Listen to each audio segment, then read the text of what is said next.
Hello everyone, welcome back. I just wanted to give a quick update on this video before it actually begins. This is actually going to be a re-upload of a video that got taken down, I think about a week ago or whatever. I wanted to finish up the Star Wars Jedi Survivor review before I got around to this. Yeah, I don't know what's going on. I've been having issues putting up the UFC content. It's really since the beginning. It's been really frustrating.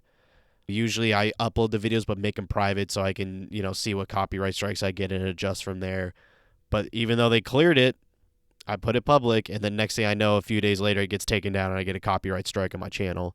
So it's just ridiculous. I'm honestly so sick of this. Like, I literally don't understand. Like, I don't know how you can copyright strike a clip that's flipped and doesn't use the audio whatsoever. Like, that just doesn't make any sense to me, but whatever. It is what it is. I got to figure out a way to fix it. I got to figure out a way to, make this work, because it's just been the UFC content is a big reason why I haven't been able to stick on a schedule, and it's been really bothering me. So I don't want to give up on making UFC videos because I really enjoy them, but YouTube's just making it really hard and really frustrating, and it's getting really tired and really getting old. So I might just only put up pictures. I hate to do it, but I'm kind of left with no choice. So I don't know. I'm going to figure something out. But I'm just going to wait until UFC 90 at this point to put up another UFC video, just because at least at the time of the recording, UFC 290 is next week. And there's just kind of no point of me to start from scratch, make a video when, by the time it gets up, UFC 290 is going to be a few days away.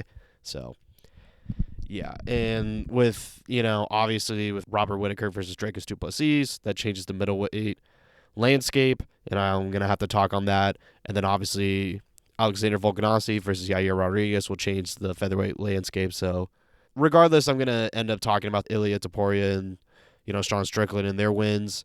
So I'm just going to wait for UFC 290 at this point. So yeah, I'm going to figure this out. I'm trying. So thank you all for the patience. I really appreciate it. I'll see you all after 290. Enjoy the audio, enjoy the episode that got taken down. I'm just going to re-upload it back up and just put pictures so it doesn't, get taken down again. I don't want that audio to go to waste, and I want you guys to at least hear my opinions on it. So yeah. Either way, thank you all for the patience. I'll see you all after 290. Hello, everyone. Welcome back to the Octagon Side with Grant Allis. Today, we're going to talk about some of the big recent updates going on in the UFC. First, let's cover Marvin Vettori versus Jared Cannonier. Marvin Vettori versus Jared Cannonier was an amazing fight. Absolute slugfest. Just an incredible treat for us UFC fans. Before going into this fight, I was kind of favoring more of Vettori. I knew this fight was going to go the distance, but I was thinking Vettori was going to squeak out the decision. I always thought Jared had a good chance, but I did not think Jared was going to perform this well. It just shows that you should not underestimate Jared Cannonier. He really does just keeps getting better. He just knew how to completely counter Martin the entire time. I was actually shocked he was mixing in wrestling a little bit. It just really shows. Jared Cannonier just keeps improving. I think Jared Cannonier deserves the title shot after that performance. And honestly, I think it makes more sense for Jared to fight Izzy next over whoever wins between Robert Whittaker versus Dricus Du Plessis. Because if you think about it, Dana confirmed that Izzy's going to return in September, and they're fighting in Sydney, Australia for that card. That window is just way too small for whoever wins in July. Let's just say it goes a whole 3 rounds. Then you got to rest up and then fight the champion in 2 months. That's barely any time. At least for Jared, he gets to take, or at least he gets to rest all of June. Then he can train all of July and all of August. I mean, that's still a pretty short window in itself, but if you're going to make Izzy fight in September, might as well give him a contender that could actually possibly give him a run for his money, or at least be in better condition. And I think also it would be cool to see Jared fight Izzy again, just because of the performance he just did. The fact that he literally set a middleweight record, with the most significant strikes in a fight, I think that alone deserves it. It's at least a rematch we haven't seen for Izzy yet.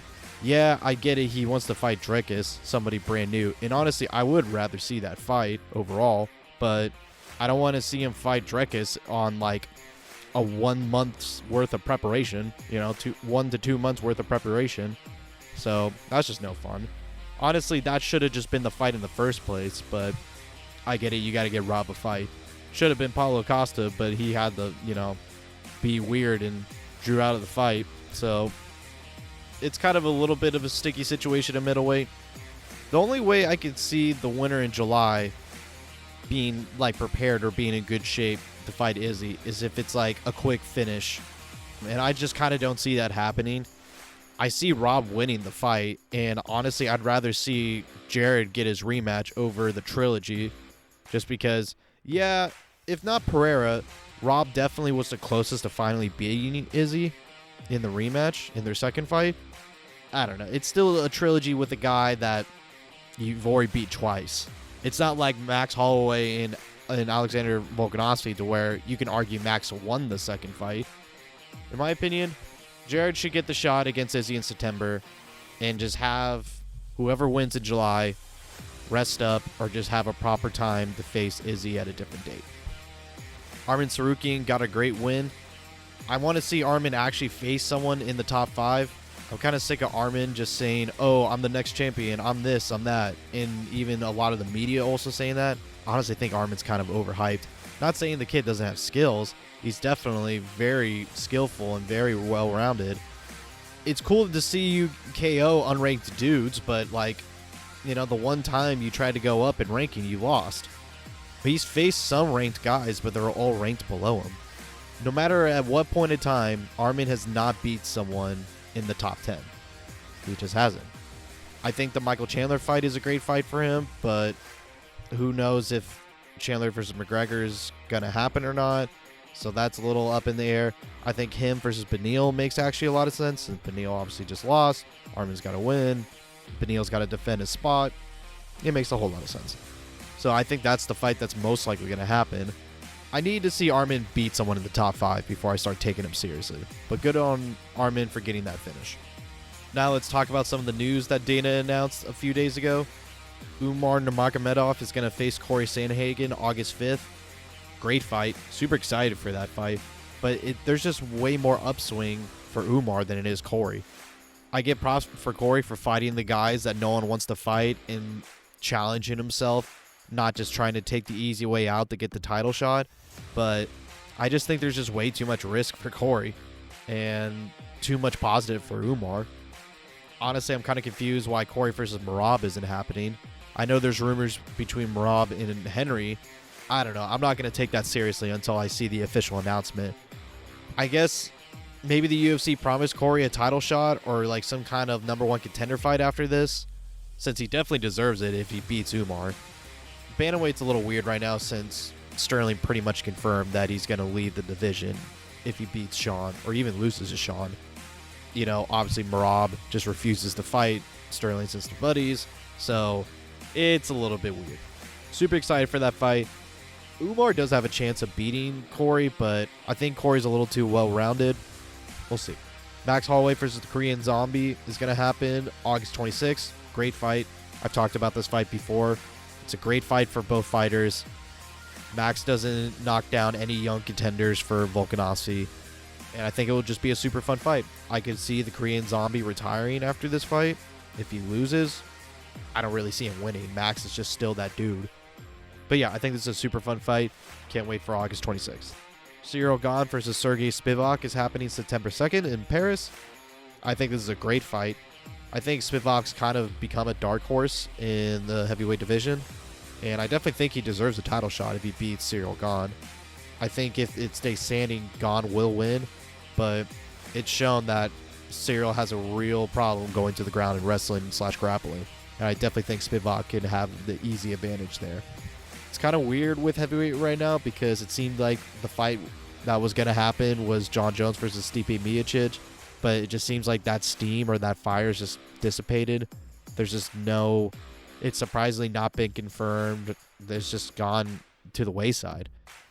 There's a little bit of rumor steam for Sergey Pavlovich against John Jones, but it's kind of weird how there's no fight booked for John Jones, even though he's, perfectly healthy. He got a quick finish in March.